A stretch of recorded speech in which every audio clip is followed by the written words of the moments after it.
What's up, everybody? Welcome back to the channel. So today's video is going to be a little bit different. We're in a completely different location, as you can tell.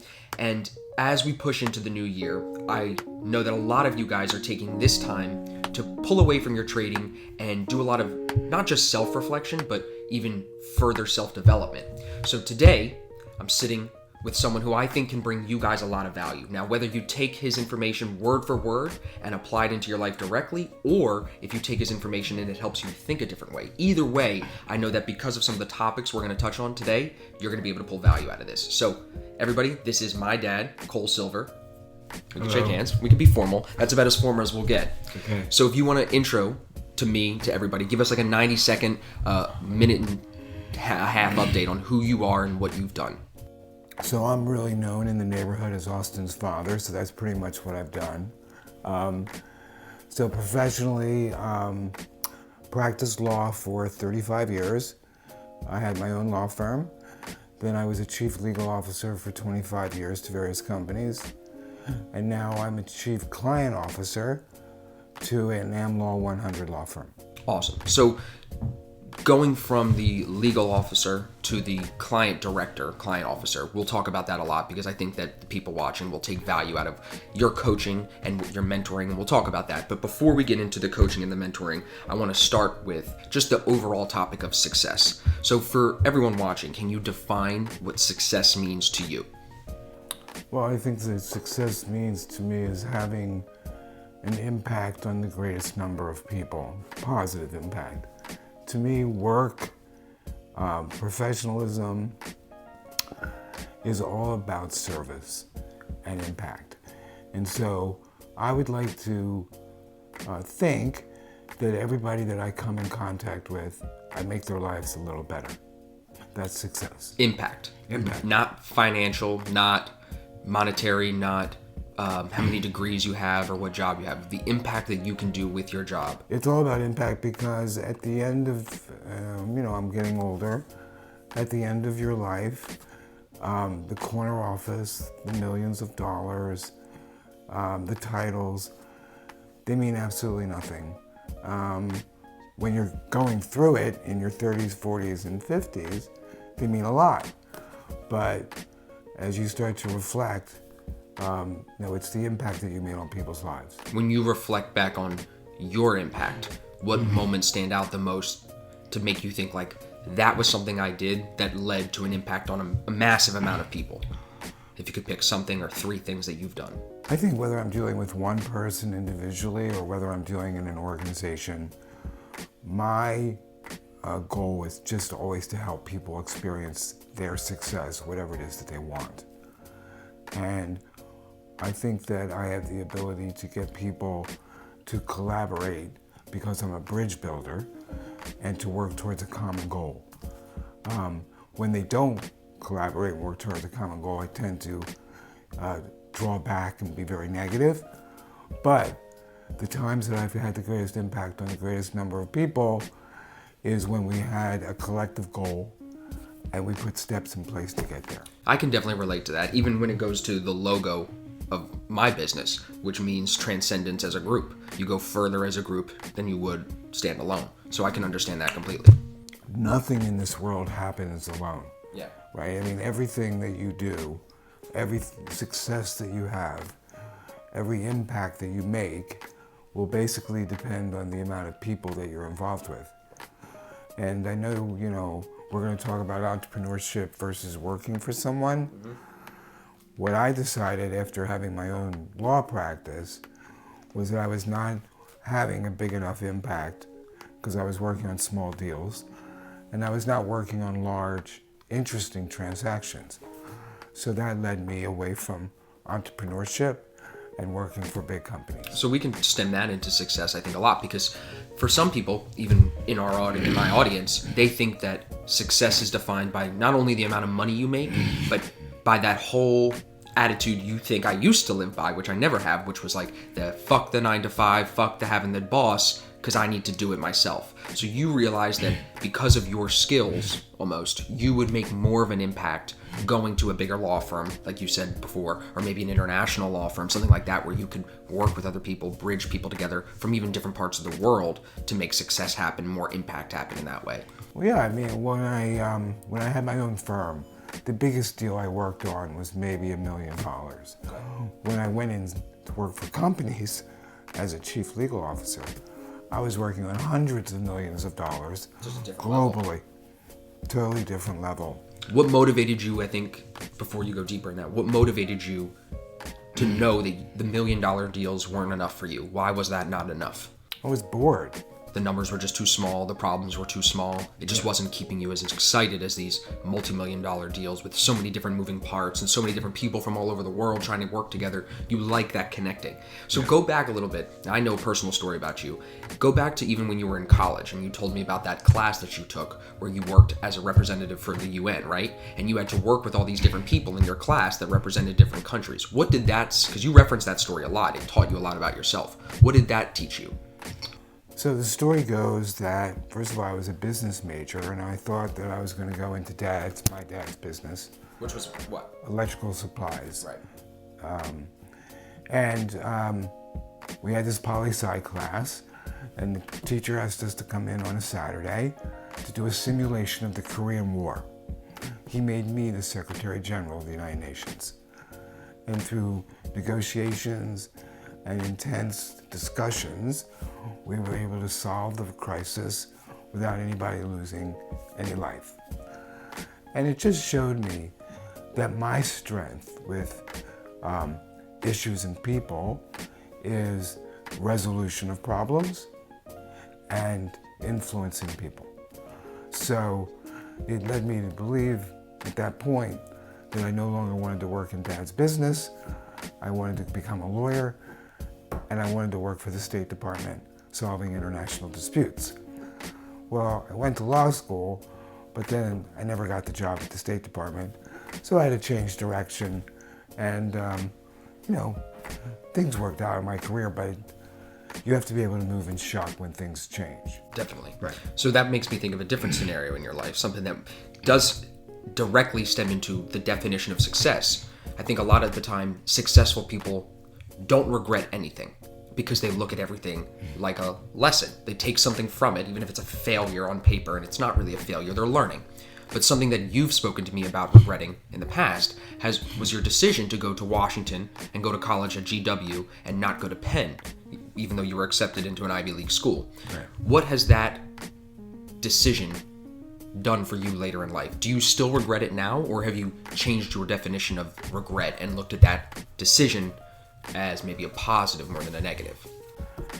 I think for a period of time I looked at it like I should have gone to Penn because it's Ivy League, and people just look at you different when you went to Ivy League back then. But the experiences that I had in Washington, I worked on Capitol Hill. Right. I worked in a jail in You're not Virginia. getting that in Philly. I wouldn't have got that in Philly. So life happens for a reason. It unfolds for myriads of reasons. I made the decision. So again, I'm trying not to regret it. Of course. They say that success is bouncing from failure to failure without loss of enthusiasm. That's a Winston Churchill quote, your favorite guy, right? Yeah. What do you think, speaking on that decision to not go to Penn, would you look at that as a failure? And what other failures have you bounced from, maybe between then and now, that have led you to more success, do you think? What are key moments that you were like, shit, this is a failure almost, or maybe it is a failure, I lost. What am I going to learn from this? How is it going to make me better? What are some of those key moments? There really are so many failures, right? I mean, I've lived a long time. And I think, if life goes in one direction, meaning you never fail, You're never going to know what it feels like. you're never going to know what it feels like, and you're never going to really get out of your comfort zone. Right. Nothing does go. Everybody fails at something. Everybody gets sick. Everybody faces some challenges in their life. The question is, do you have the resilience to bounce back? Yeah. There are some people who at 50 will say my life is over. There are some people at 63 who are sick saying, no, I still got a lot left in me. So it all depends on your resilience. Now, I teach lawyers how to get business. And resilience is a key issue there too. Because if I try to call you and get business and you hang up on me or you reject me, what do? It's easy to quit right there. Just quit. Right. So I think that resilience and persistence and being optimistic and learning from your mistakes is really a key in everything in life. Because the only thing that you have control over, the only thing, is your attitude. Right. So if you have the right attitude, which we were just talking about, then even if you continue to fail, you'll be okay. Because you'll look at it like it's a lesson. And Exactly. But what's a specific moment for you? Maybe give it a recent one if that's more fresh on the mind the last few years. Something that you looked at as a failure. Keep it professional if you can. And how did you bounce back from that? So I was working as a chief legal officer for a company, and we were highly regulated, and I did everything the regulators told me to do. I even had to get rid of certain board members, and I did everything. It went up to the second level at the Department of Banking, and a lawyer up there said, no, you have to do more. You have to get rid of more people. You have to pay a fine. And that was an error on my part because I played by the rules, and I learned that in some instances that doesn't work. Be more specific. Give me more information on that. I'm interested to know. What do you mean? I did everything I was supposed to do. And it still wasn't enough to make them happy. Right, so at the end of the day, I had to play the game, and I had to get somebody on my board who knew somebody to get my license. And that's kind of where you're saying you almost had to not play by the rules. You had to know somebody to get it done. That's not written in the rules anywhere. Anywhere. Right. And so I was naive. I cost my company a lot of money and time, and I felt really bad that I had played it straight, which I always do because that's who I am. That's what I was going to say. That's you. But it didn't work, and so it was distressing. And what happened? How did it resolve itself? I got somebody who knew somebody on my board, and we resolved the matter. So when you talk about playing by the rules, it makes me think of the traditional path that even you wanted me to go down. That I would say you define success by almost. So let's back up a little bit. Do you think that for people watching, they need a degree in 2020 to become successful and make that kind of an impact that you're talking about? So on one hand, the quick answer is no, right? Of course. I mean, you're a testament to that. There are a lot of people who don't go to college and become successful. What I think college does is, since most men's brains are not fully formed until you're 25, it gives you time to reflect and to learn about what people do to make a living and where you want to play in the scheme of life. So all it does is give you time to reflect and learn. And I think that's important because the rest of your life, all you do is work, right? Unless you're independently wealthy. Right. So I still think very highly of college. I love learning. I like to go to the library all the time.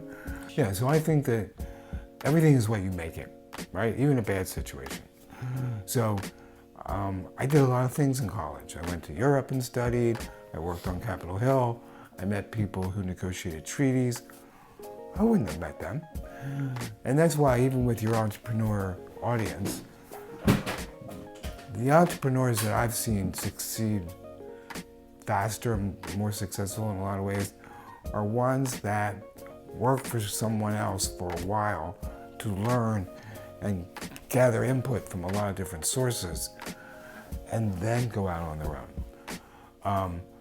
Because there's so many valuable people, contacts, and information that you can get from a good university or a good company that you would not get. So it's almost like you should, that the college atmosphere shortcuts the potential path that you go down because of the experience that you're able to really suck from other people that have gone through it. Exactly. So would you say that's something that is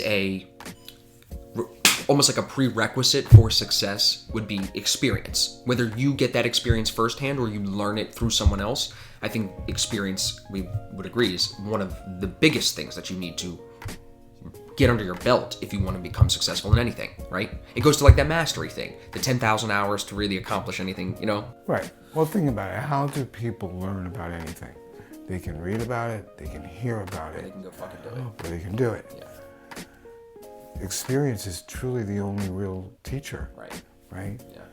So, and that's really what life's about anyway. Part of experience too is going through tough situations, because those tougher situations, it's almost like when you talk about experience, it's like basketball. When you were my basketball coach as a kid and we would line up and do layups before the game, you're going through that exercise, you're experiencing what those layups are like. But you know when you go and do that layup in the game, you're going up against a defender that's way bigger than both of you and me, and he's going to try to block the shot. So the experience then kind of turns into a challenge, like it's a life situation, and then you have to react. So through those tough situations, what do you think keeps people driven? What do you recommend that's kept you driven as you try to get experience under your belt in something, but you encounter tough situations? There's only two things that drive people. One is love Fear. or fear. Right. So the thing that drove me was the love of my family and the fear of poverty. Yep. That's it. Yep. I would do anything for my family, get up 4 o'clock, work 2 jobs. I always felt that once I had a family, that was my primary job, to take care of them.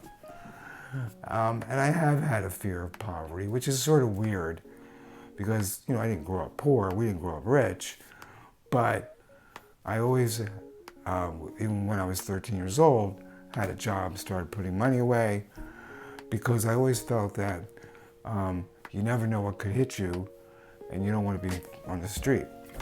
So you have to find out what motivates you, fear or poverty. Fear or love. I would certainly argue go towards love, because usually the fear is ego-driven. But fear is a motivator, I won't lie. When I had my own firm, if I didn't go out and bring in business, I wasn't gonna eat. That was fear. So, And I think a lot of people listening probably can relate to that, because I know a lot of people that are watching are in a sales or entrepreneurial driven business where you have to go out and just like a trader, you eat what you kill. And if you don't kill anything, you don't eat. You're not eating. Right. So it's almost like you would want to be motivated by fear to a point. Maybe not fully motivated by fear like you're saying. You definitely would, I think, want that positive energy of the love to overpower that. But I think being driven by fear to some extent is almost like it lights that fire. Like it's like, you know what I mean? You got to make or break here. The problem with being driven by fear all the time is that your internal biology gets accelerated. The fight or flight kind of thing. So it increases worry, it increases stress, it almost kills you sooner. It kills you, right? The stress will kill you. Right. So you're right, you have to find a natural balance of love and fear. Hopefully what you're doing, what you're selling, what you're promoting is something that you're passionate about. Right. And you can have fun doing it. Right. If you're not, then you really need to change your career. Of course. Right. So for people maybe that are going through a career change or are going through like a point in their business, I know a lot of people listening are in a transitionary phase of like they are doing something to generate income and cover those bills, but they need to step on the gas. But a lot of people struggle to step on the gas and figure out how do they take it to the next level? Is it as simple as getting a second job or as simple as finding out what motivates them? But I think it's as simple as understanding the habits that you need to have. So talk to us about success habits that you follow and that you've seen successful people follow that cultivate success. Whether it's driven by fear or driven by love, what are the habits that people do that lead to the most success? You know, you could say get up early, take care of your health, work hard, work smart. Don't sit in front of the television at night, but plan for, the future. But I want to get back to even something a little bit more basic than habits, because before you get to habits, you get to attitude, and you get to emotions. So one of the things that I always ask my clients, my lawyers, before I start coaching them, is what do you want? what do you want your life to be? What do you see yourself in 5 or 10 years? And very few people can answer that question, even professionals. It'll stump anybody. It's weird. So you've got to figure out what it is that you want. So how do you figure out what it is you want? Figure out what you don't want and do the opposite, like you did. That's it. So once you figure out what it is that you want, Right. I would say one good habit is to surround yourself with people who have already succeeded at doing what you're doing or what you want to do. Because who you hang out with It's who you become. is who you become, and those people can advance your career. Yeah. And the second thing I would say is put together a plan and execute on it with resiliency and persistence. And if you never quit, you never lose. That's it. And as you often say, go big or go home, right? Mm-hmm. I mean, I wanted to be Secretary of State. That's ridiculous that I would ever become Secretary of State. But for a while there, I thought I would be. I mean, you landed off pretty all right. Yeah, but I never got close to being Secretary of State. That's not what you were meant to do. Right. So, but what I'm saying is, I had big dreams. Yes. So maybe to land as a chief legal officer of a multi-million-dollar company wasn't bad. No. But that goes into that's the Grant Cardone, the 10X thing. You shoot for 10X, and if you fall at 5X or 4X, you're still going to be okay. Right. You know what I mean? Right. So something that I think has led to a lot of success for you has been not only your impact on the companies you work with, but also the individual people. You've spent a lot of time not just coaching me and my brother, but also mentoring and coaching basically random people, to the point where I even remember you were on the board of Big Brothers Big Sisters, and you were introducing me to just so many people. Like you said, you've always been a connector of people. But specifically, it seems like you've always taken an investment into coaching and mentoring. What attracted you to that? I want to know specifically, was it something that you thought would better yourself? Was you being a coach and a mentor towards other people something that you were almost doing for a selfish reason? Because it makes you better in some way? No. Okay. It's my strength. So you have to find your strength. Like, we could go into the garage right now, find a lot of things that don't work. I couldn't make them work. I can't screw in a light bulb. Right. You're very talented that way.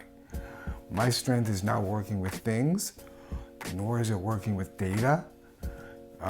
It's working with people. I know people. I like people. I empathize with people, and I make people feel important. People's success is my juice. I like that. That's it. That's what I was put on this earth for. When did you realize that? Even when I was a little kid, when your Aunt Sherry ran away with a guy, I was sent to go get her. Mm-hmm. When there were problems in the family, I was still, a young kid. So it was almost like you were this adult role almost from a kid, which makes you be a coach, which makes you be a mentor, and Right. it almost breeds you into being a good mentor and a good coach. Even in growing up in Philly, if I was playing basketball and a bunch of guys wanted to fight after calling a foul, I would, separate them. So my strength Is mediation. is mediation, problem solving, and helping people experience success. I got another one. I think another strength you have is helping people communicate their message in a more clear way. Because if I'm having an issue, if I'm beefing with you and we're fighting and Cole steps in and he's able to make my message more clear to you and your message more clear to me, well, we might not be beefing anymore. We might not be fighting anymore because the communication has been repaired. I think communication is a big attribute of successful people as well, and of a good coach. I want to ask you, what do you think are the attributes of a successful mentor or a successful coach? For me, I'm your kid, and I'm starting this business now with Riley, and we've been growing very quickly to the point where my biggest issue with coaching right now is a language barrier. I have the time to give, and I have that drive to want to help people because I believe it's a strength in me.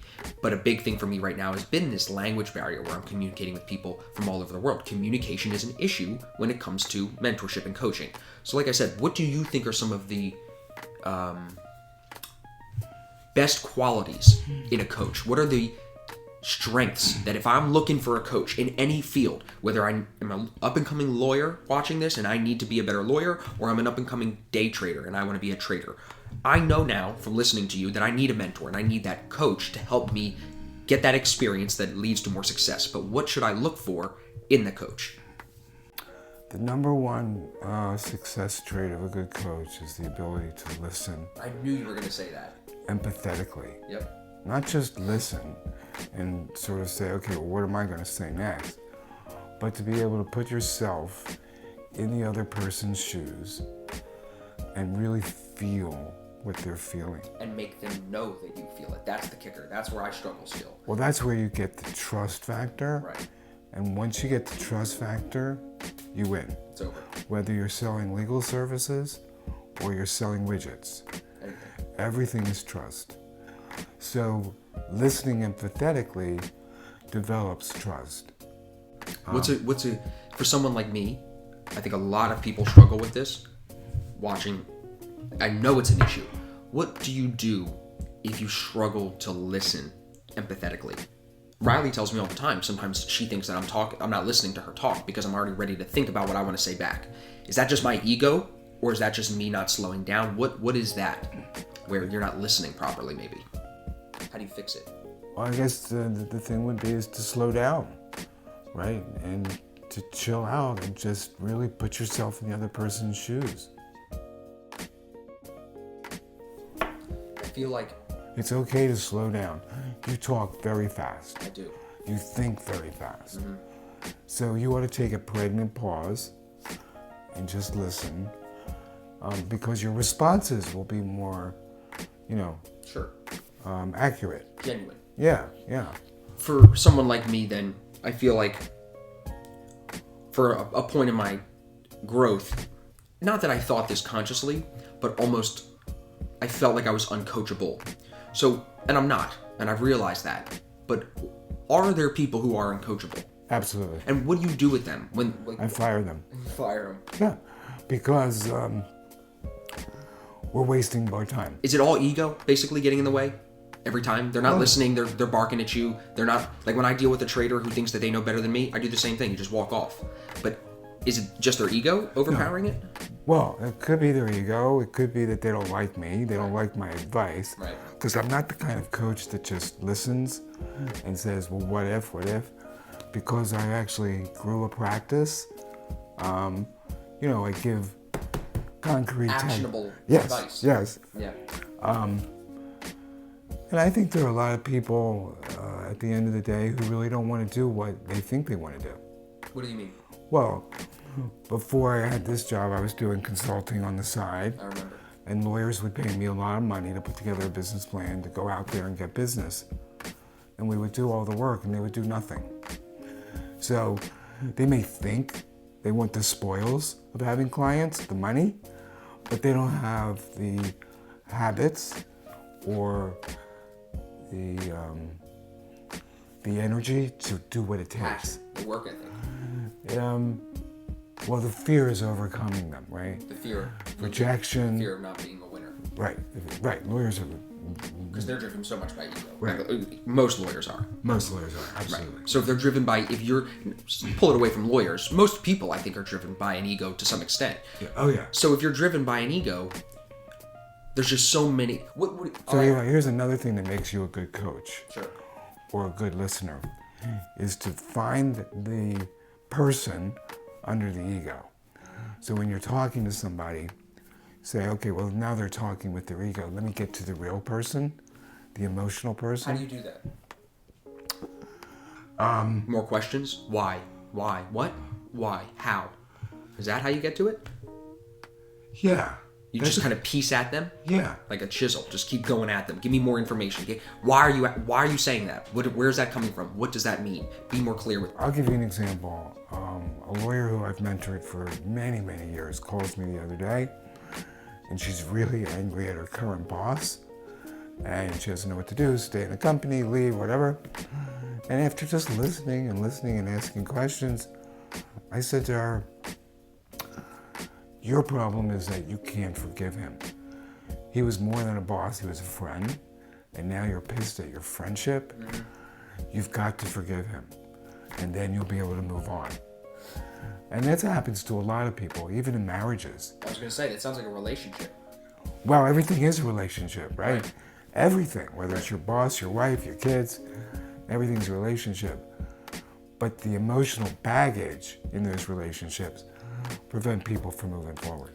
When you see someone like her and you have to piece that through and you have to kind of go through that exercise, do you think that do you see that repeated where you have to, like as a coach, you have to almost tackle the same issues with the same people, which tells you what? That it's mostly the same ego problems?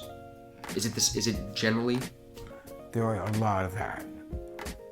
I am into emotions because I think emotions are the language of the soul, who we really are.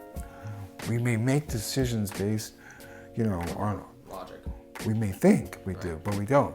We make them with, right? And we only make buying decisions based on two things: solving a problem or making me feel good. Entertainment. Right. Yeah. So your job as a seller is to solve someone's problems and make them feel good about dealing with you. That second one is emotional.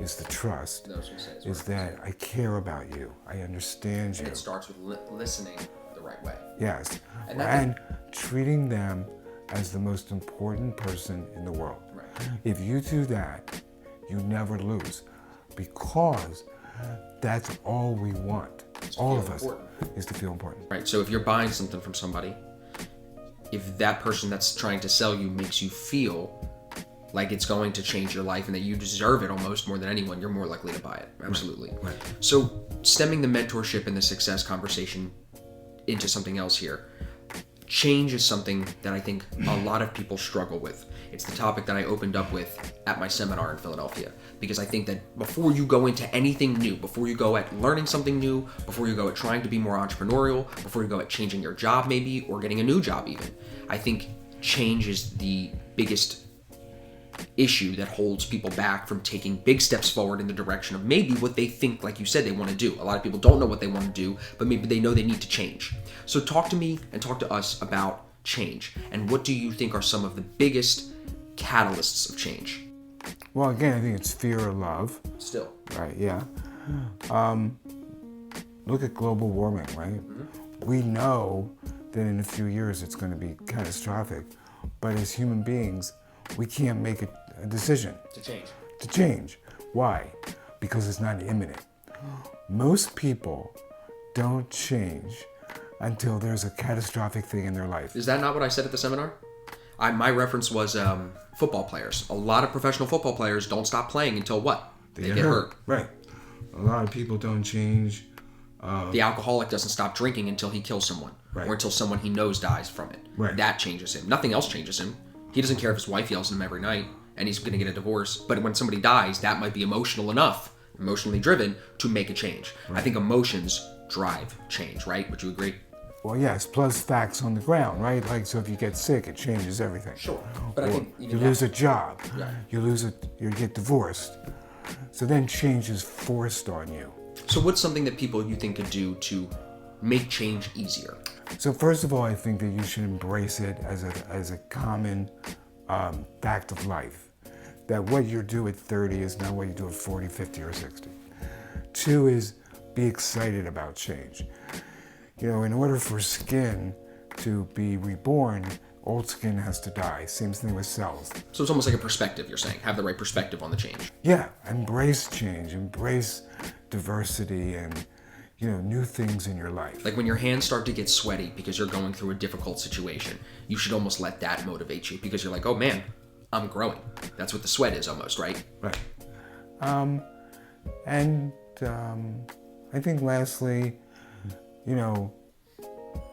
most people say that if you talk to people on their deathbed, they don't talk about working harder or doing something that has to do with work, but that the only thing that they regret is not taking more chances, making more changes.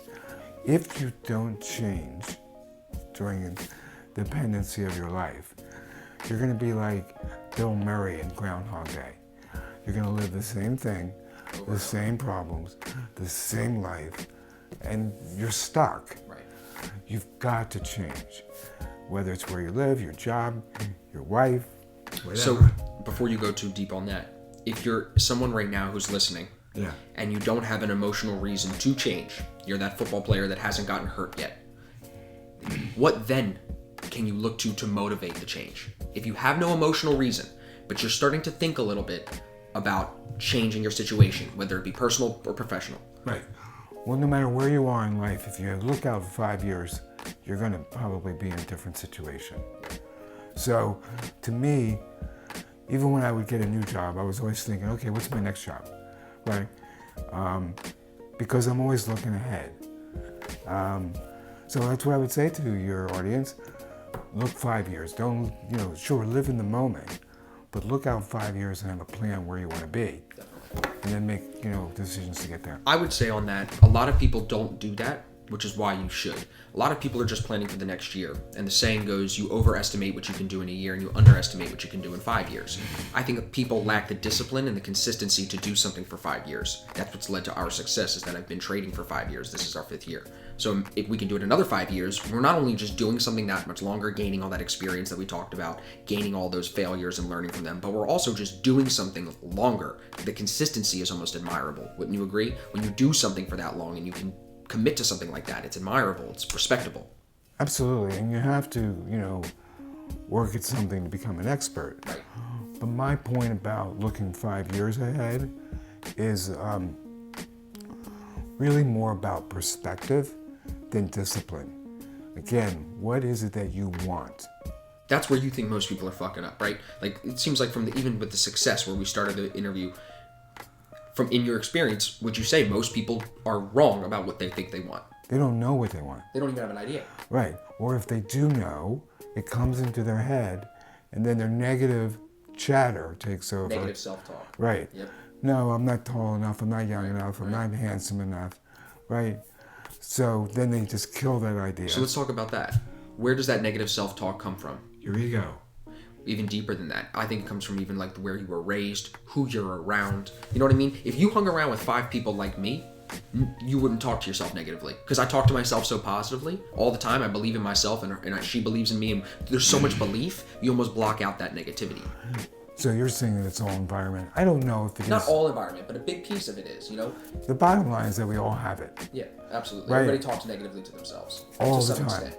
All the time. Yep. Really. So the only way that I think to get over negative self-talk is, 1, be an observer. Notice that it's going on and don't pay attention to it. And 2, have a gratitude journal and be grateful for all the things that you do have. And I also think the third one would be, like you just said, keep that longer term perspective. Keep the 5-year focus. Yeah. You won't be so negative on yourself about what you just screwed up today if it doesn't matter in 5 years. So if you're 5-year focused, yeah, this is a loss today, but in 5 years, I might even remember this day. What is it, the 27th? You know what I mean? Absolutely. So it's like that perspective. It's a positive expectation. So expectations is an unusual, sort of thing, because some people say, well, I don't want to expect success. Right, because I don't want to be let down. But if you don't expect I success, won't get it. chances are you won't get it. I think that you need to expect success, but have the right mindset to flip a failure into a success in a different way. Right. When we lose, if I lose a sale, or if someone, just doesn't come through the right way, or whatever it is, it's not so much a failure, it's something you can just learn from. So with that perspective, like we said before, I think you're on more of a track than you need to be. But I want to ask you, since we're talking about change and what drives change, something that you've told me recently that you would look back on, that you would change for yourself, is your outlook overall. There's a lot. I know, but what stuck out to me and what I've actually used in reference points in a lot of recent videos is your acceptance now that you worried too much about things you had no control over. You stressed out too much over things that really didn't matter. Right. Can you speak on that a little bit for everybody? And what that experience has taught you now that you're older and you're looking back on that? Yeah, well, so I've always been interested in international affairs. So when I was a kid, and they used to sound the alarms, and we would go into the hallway because the nuclear weapons were being launched, I thought, I'm never going to have kids because we're going to blow each other up. when 9/11 happened, I went out and I got a kit in case there was a terrorist attack that we would be able to live for a few weeks without going outside. Doomsday prepping. Doomsday. All this crazy stuff. I wonder where I get it from. So, well, I always pride myself on being fully informed because I often think of the Jews in Germany, like why didn't more of them try to get out or fight more? So you got to be informed, but you got to have the wisdom to know what you can worry about and what you shouldn't worry about. So I don't know if I answered your question. No, you did. Where does that wisdom come from? Where does it come from to know, now looking back on your life, is it almost like, because for me, when you say that, I think of almost blind faith, right? And for the events that I've lived through and I've seen, knowing that, yes, 9/11 can happen. Like, I remember when Mom picked me up early that day from school, and I remember having the kit in the basement where you were stocking up all the stuff, and I remember all that. Where do you think people can stop the worry? Where can people say, you know what, this is a situation that I have no control over? Is that what you're saying you would rather have gone back and done? Like, because 9/11, right, it doesn't apply there. So again, everything to me is emotions, right? So it's logical to say, well, 9/11 won't happen again. We have the Department of Homeland Security, or whatever. The answer at this stage in my life, that those things that I worried about are not going to happen, and even if they do happen, they happen, is faith. Because if you have true faith in God or in universal intelligence or whatever superior energy force exists, in the universe, then you know the end is not in doubt. And so I think it's my faith now that has afforded me less worry about things I have no control over. So whether you're religious or whether you believe in the universe or whatever, that faith, faith in what? Faith that I'm going to be okay, or faith in that I'm going to die at the end of the day one day and it don't matter? Faith that the end is my successful end, whether I die tomorrow or next week, is not in doubt. And that is to say that when it happens, and it happens to all of us, we will find true peace away from, the struggles that a lot of people have in life, right? And a lot of people have many, many struggles. And so if you don't worry about the end, death, the ultimate fear, you worry about nothing. Right. You worry about nothing. Let me throw another quote at you too, to give me some feedback on. Something that I've learned, I would say one of my biggest lessons in 2019 has been that the quote, "The journey is the end," is a very true sentence. I think I've internalized it more in the business sense. The journey is the end. Like, what is the end of growing a business? You made $1 million last year, you're going to stop. You made 10 million that year, you're going to stop. There's no end. And I've internalized that really well this year. How would you tell me to work on internalizing that idea more in my personal life? Because that's basically what you're saying. Accepting the idea that death is inevitable. We all end up in the ground. And now I have the personal reference points of what our family has gone through to understand how short life can be. So you can worry about 9/11, you can worry about this and that, but tomorrow Mom could get hit by a bus. You know what I'm saying? Life can be that way. So when you say faith and you rely on that faith, what motivates you to believe in it? What motivates you to succumb to it? Going inside.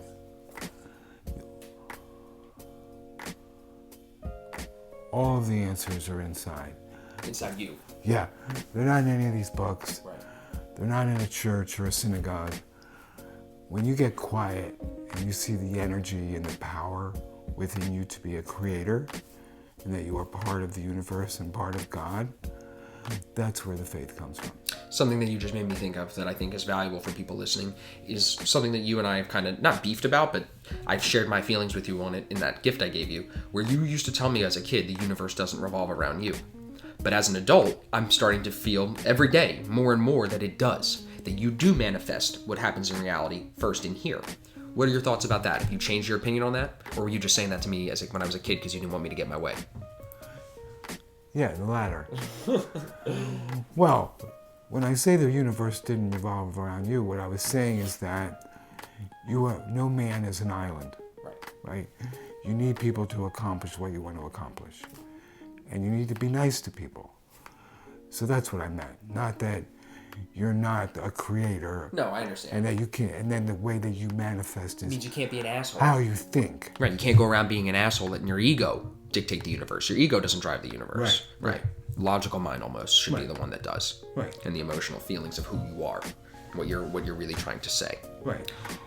On the other hand, though, from a metaphysical standpoint, I do believe that we are just specks in the universe. We may be able to manifest if we tap into it, but there's something so big and so vast out there. I mean, just look at space. It's just incredible. It's mind-blowing. So you don't think we're in a simulation? Like the Matrix?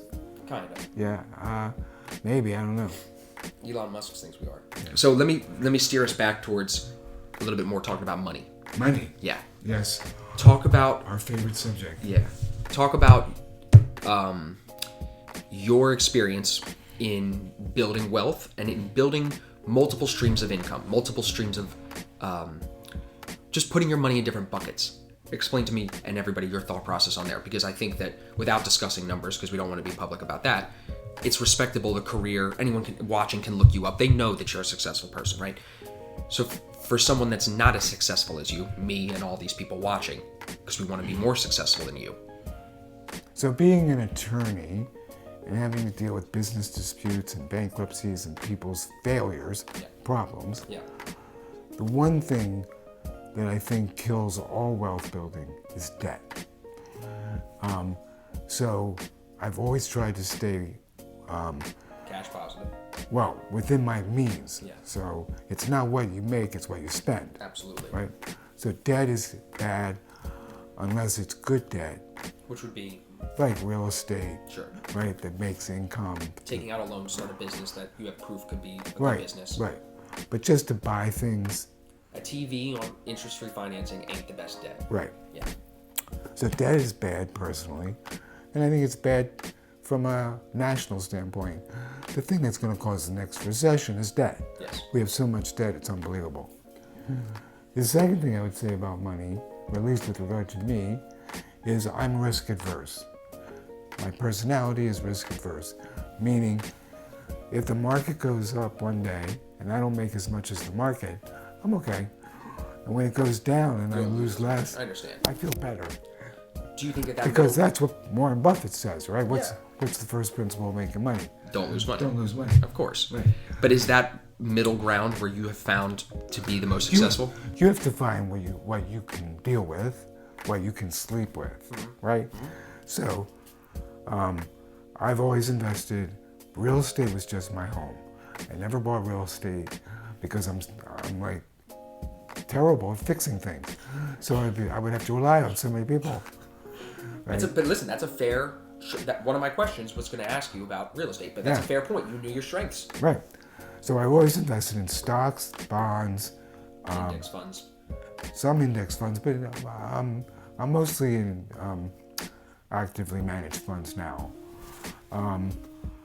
Because when the market starts to go down, I want people who can think about mitigating that loss. Fair. But it really, if you look at it, it doesn't matter what you invest in.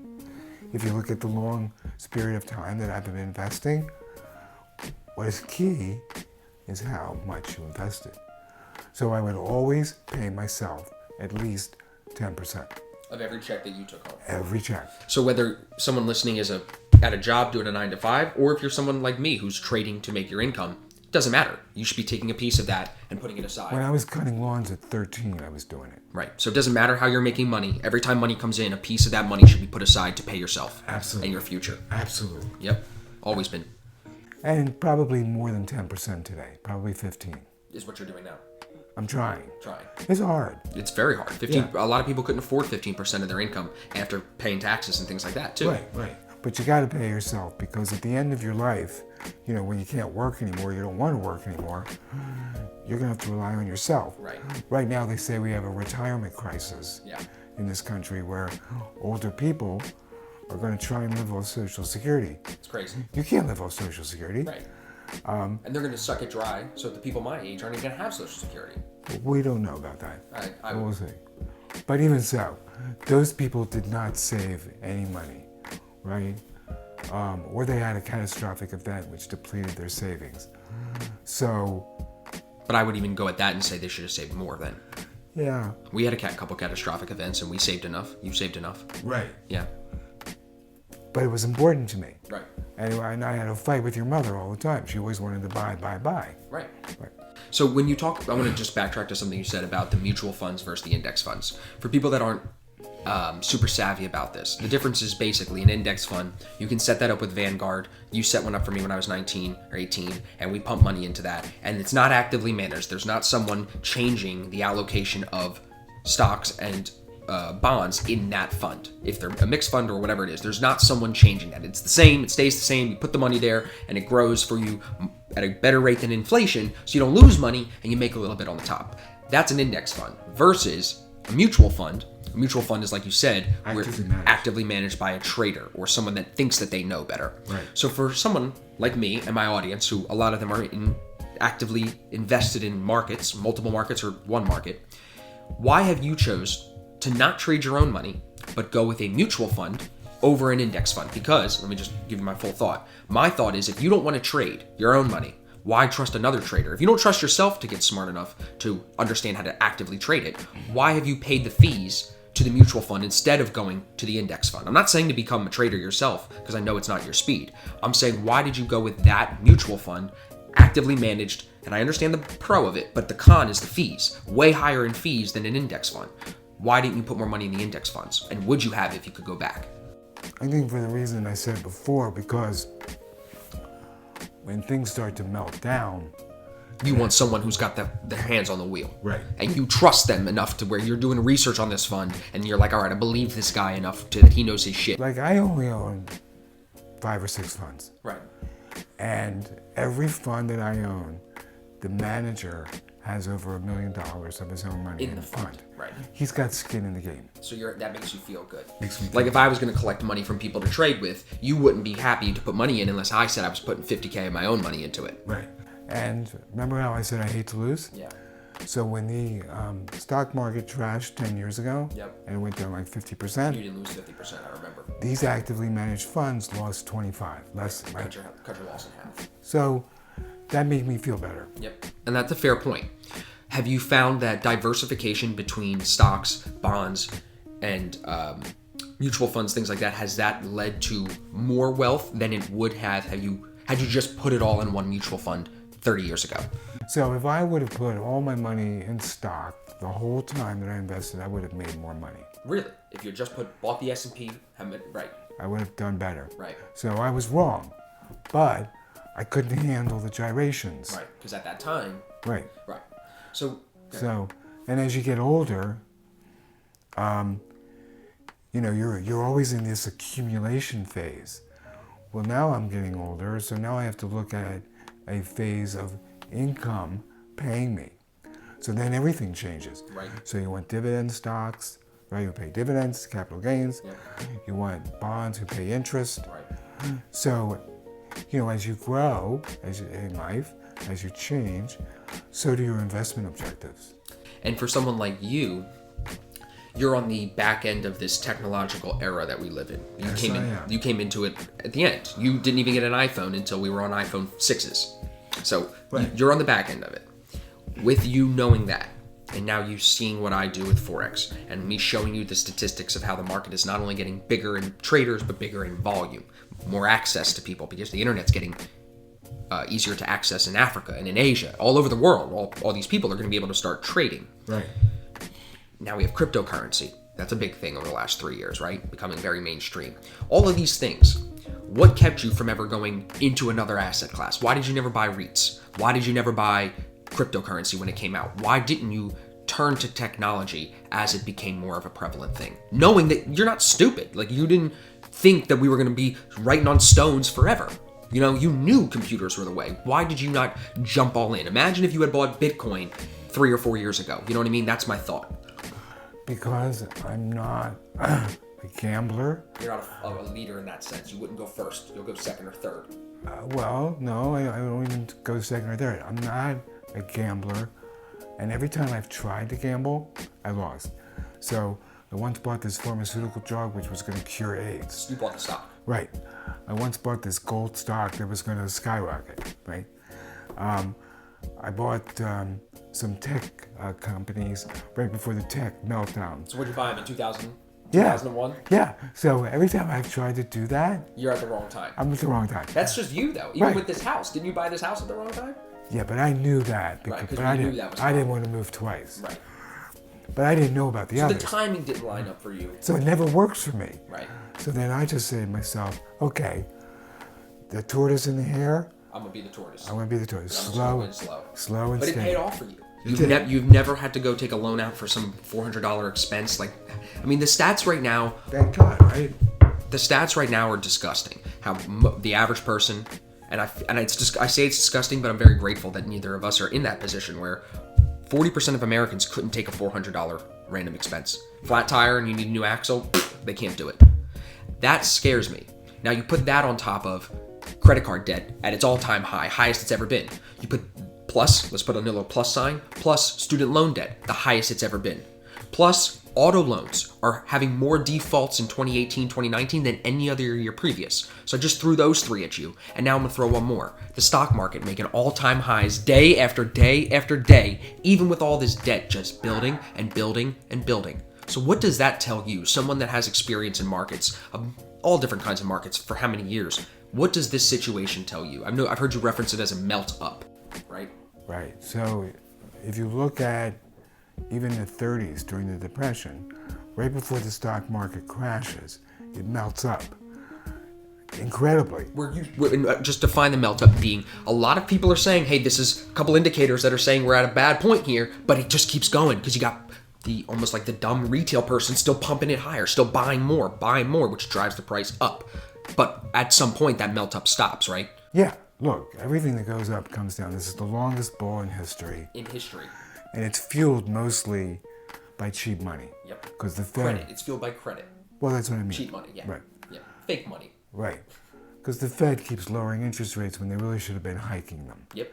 So, and when you mentioned all those debt obligations, what you failed to mention is what they call unfunded liabilities of Medicare, Medicaid, and Social Security. So explain that to me. Well, because the society is getting older, Those accounts that fund Medicare and Medicaid, they're being depleted faster. that's right. And they're not being funded properly. And they're huge. And Congress doesn't have the balls to raise the Social Security and Medicare age. So when that comes to roost, interest rates are going to skyrocket, stock market's going to crash, and it's going to be a very bad... Because you'll have people that lose money in the stock market, their 401ks are going to lose 50 or 40% or whatever it's going to be again. And then you're going to have all these sick old people that can't afford it to take care of themselves. Like their Medicaid checks stop coming in, and now they have no money because they didn't, right? Their Medicaid checks won't stop coming in. They'll shrink. No. Well, they may. Yeah, especially if it's a Republican administration. But what will happen is that everything will just cost so much more money because the government is sucking so much money out of the system. So cost of living goes up crazy. Right, and inflation. Plus, when the government has inflation, the cost of their debt goes down, right? Yeah. So, I mean, look, I'm not an economist. I'm not an expert. This is just my opinion. To go backwards a little bit, Yeah. inflation is something that a lot of people aren't aware of. They don't think about it when they put their money in the savings account at Wells Fargo or a TD Bank. Right. Had you not invested the way that you did, and had you just sat on cash, you'd actually have less money today than you would have earned, in theory, right? Because of inflation. Yes. And then with cost of living, like you just mentioned, going up as much as it has been, you'd be basically broke. So if you're not actively investing in some way, whether you're a trader like me or you're putting your money in an investment, if you're just leaving money in a savings account, you're going broke almost, right? You're Yes. basically running yourself dry. Yeah. So it's very foolish, we can agree, to sit on a lot of cash. You should have your emergency savings, and that's basically about it. Everything else should be in an investment. Would you agree? Yes. So with the current situation, with all of these debt obligations, and now the Medicare and Medicaid thing being a fourth one or a fifth one, whatever, with 2020 coming up with this election next year, and things continuing to push in the direction that they have pushed, where you now have impeachment as a big thing. Let me just throw this in there too. With this impeachment scandal, since October 31st, 2019, the S&P is up over 5%. That's when they decided that they were going to officially put the articles of impeachment forward, when the Democrats decided it was on Halloween. So if that's the case, we're hearing all this impeachment stuff, Trump's the worst guy ever, Trump's the worst. The numbers look great. So we could talk about if the numbers are legit or not in a second. But the numbers look great, yet they want to impeach him, yet the market hears impeachment and gold goes up and the dollar index, the value of the dollar goes up on impeachment. So how do you interpret that? What does that make you think? If you look at the stock market during wars, Nixon's impeachment, Clinton's, they're separated. The business world doesn't even pay attention to the political world in a lot of ways anymore. Yeah. It's its own animal. It's based on earnings and cash flow. Yeah. So if the economy is doing good by this time next November, Trump will get elected. Yep. Despite the fact that he's a fear monger and is dividing the country. Yep. Everything is about money, right? So if people feel wealthy when they open their 401k statements, he'll get reelected. Do you think that the numbers, unemployment, GDP, these economic standards of what we would say is a good economy, do you think that they're still, in 2019 and 2020, still a good judge of our economic health?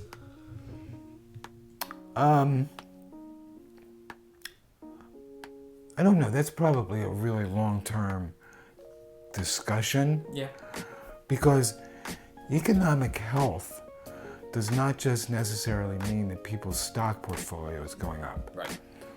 If you look at the infrastructure of this country, Downhill. if you look at investments in alternative energy, Not even existent, basically. Well, it's growing, but it's small. right. You look at the education system in this country, We're dropping on every ranking across the world. mortality. So the average mom and pop guy down the street isn't living much better, even though our economic numbers say that he should be. Exactly. Which is why I say that those numbers are bullshit. And as a country, and this is proven out by polls, most people don't think we're going in the right direction. Yeah. Because we're not making investments in the future. No, none. Would you say that for people like me that are younger and haven't seen a lot of economic and political situations, is this the worst that it's ever been? No. It's been way worse. Way worse. Way worse, right? When I was growing up, we were protesting the Vietnam War, and the National Guard was killing people. Martin Luther King got shot, and the black community was burning down the cities. We had a few wars. So as bad as it appears, no, it's been way worse. I think it's almost like one of the best times to be alive. Being a part of this melt up has been, I think, it's going to be able to be a reference point when we look back to it and be like, wow, that was amazing. I want to mention one thing to your audience, because Please. most of them are young men. Yep. Right. If you look at the last election, Donald Trump got 60 million votes. Hillary Clinton got 63 million. 100 million people did not vote. Wow. 100 million. More than voted for either one of them. More than Sat that. at home. So it's really up to all of you. You can't complain if Donald Trump gets us in a war, or if a leader does something wrong. If you don't vote, you've got to vote. You've got to. Yeah. Even if it's for someone that isn't the mainstream candidate, I think voting in any way is an expression of who you are. Well, not only voting, but it'd be great if you got involved too. Right. Like if you look at the Congress now, a lot of young women. Yeah. And truthfully, I think women, with all due respect to your audience, make much better politicians than men. Oh, I agree. Because they're less ego-driven. Right. So I'm very hopeful about, the future. But I would say to your folks, get involved and vote. Absolutely. Riley and I are big supporters of Yang. We've told you that. He's up to 5% as of now in the national polls. He took over Buttigieg's spot. Why is he picking up steam? because he's actually tapping into those 100 million people that did not vote. Because he's saying, like, this is as simple as it is. What wins over a Trump supporter? $1,000 a month for every 18-year-old or above in your household. Right. So you got three of you, husband, dad, and an 18-year-old. You got $3,000 a month right there. But you also have a lot of young people your age going for Bernie. Yeah. Right? And he's like a socialist who wants to. That's not the smartest move. Well, you're a capitalist. I am. I assume most of your audience are We capitalists. are. Yeah. If you look at socialism, which was tried in Europe, really hasn't worked out well. Right. So there must be capitalism with some compassion. But we're not really a democracy. We're like a capitalistic oligarchy, where the people who have the most money aren't out openly saying that they're running shit, but we know that they have more influence. They know they can pay the lobbyists. They know they can get things done. Right. Money controls everything. I mean, look at these corporations. And here's another thing to keep it political and economic. No other Democratic candidate or Trump is talking about huge issues to me. Why did Amazon not pay any money in taxes on $11 billion in profits? That tax revenue is big. All these digital transactions that we do are big, and I'm someone who sells a product online. There's no tax for that transaction. It's almost like it doesn't exist in our economy except for the transaction of money being passed from someone to my business account. Those transactions, I think, if we could tax them, could generate income, and that income can be used to plan for the future, which none of these politicians are talking about, and that's why no one went out and voted. That's why 100 million people sat home, because Hillary's talking about outdated bullshit, and the people that wanted to vote for a Democrat and wanted some change didn't vote for Trump. So they all stayed home. Right. And that's why I appreciate you trying to put that message out to people to vote, because I agree. I think a lot of people sit on their ass, but are very quick to complain, Right. And Trump brings out a lot of interesting characteristics of who we are as a country, and it's almost embarrassing, So as bad as those socialistic countries are in some ways, I talk to her all the time about saying it could be better. Like, why couldn't we just live in a country that didn't get involved in wars that it didn't need to be? No regime change wars, none of that. Provides free healthcare, doesn't spend all my fucking money on building bombs, right? That blow up civilians at a wedding, or whatever they're going to be used to do. So in some ways, there's those social aspects of it that carry weight to people like me and Riley. Right. So to the super socialist people, the people that want every government program handed to them, what would you say to them? Is that the answer? Because I personally don't think it is. I don't think that the government should be handing you everything. Well, listen, I've got an hour and 15 minutes here, so I want to wrap it up. I have one thing I want to end with. Yeah. Give me 5, if you can, give me 3 or 5, not 4 or 2, 3 or 5 tips on creating and sustaining wealth to the point where you don't have to worry about that $400 expense that might come up tomorrow. What would you tell someone that is my age, let's just say under 40? If we're at that point where money's starting to come in, things are starting to turn, right. If you look back on your life, what are some of those situations where you would say, I would do this a little bit differently, and that's advice I'd give to my younger self? I think we've gone over a lot of them, right? 1, don't spend more than you make. 2, pay yourself. 3, everyone you meet, improve their life. 4, find out what it is that you want to do and who you want to serve. And 5, don't quit.